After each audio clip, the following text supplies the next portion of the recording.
শিক্ষাই জাতির মেরুদণ্ড, তবে সব শিক্ষা জাতির মেরুদণ্ড নয়।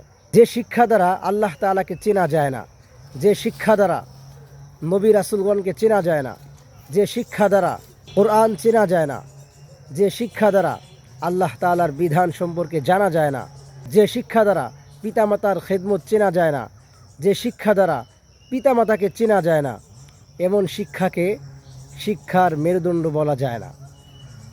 বলছিলাম মিরপুরের ওই বৃদ্ধা মায়ের কথা, যিনি ৭৫ বছর বয়সে তার নিজ কক্ষে নিজ কামরায় তিনি মৃত্যুবরণ করে পচে গলে ওখানেই পড়েছিলেন।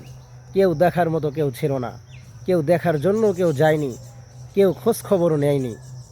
দুঃখের বিষয়, তার ৪ জন সন্তান, তিনি একজন সচিব, দ্বিতীয়জন একজন বুয়েট টিচার, তৃতীয় ছেলে তিনি কানাডা প্রবাসী, আর একজন মেয়ে, সে একজন শিক্ষিকা।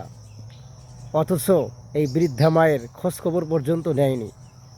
হয়তোবা তারা জাগতিক শিক্ষায় শিক্ষায়িত হয়েছেন, কিন্তু ইসলামী শিক্ষা দীক্ষা না থাকার কারণে পিতা মাতা যে কী জিনিস তার মূল্য তারা দিতে পারে নাই। কিন্তু যদি ইসলামী শিক্ষা থাকতো তাহলে অবশ্যই পিতা মাতার সম্মান বুঝতে পারতো, পিতা মাতার মূল্য তারা অবশ্যই বুঝতে পারতো।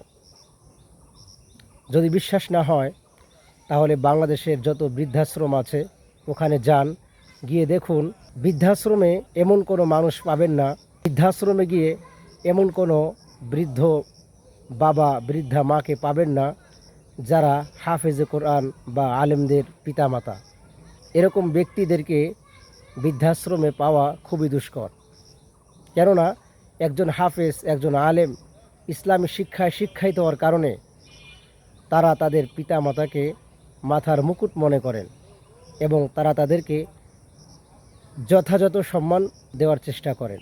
তো যাই হোক, হয়তো জাগতিক শিক্ষায় শিক্ষায়িত হওয়ার কারণে বড় বড় পদমর্যাদায় উন্নীত হয়েছেন, কিন্তু তারা তাদের মাকে যে অবহেলার পাত্র বানিয়েছেন যা বলার অপেক্ষা রাখে না।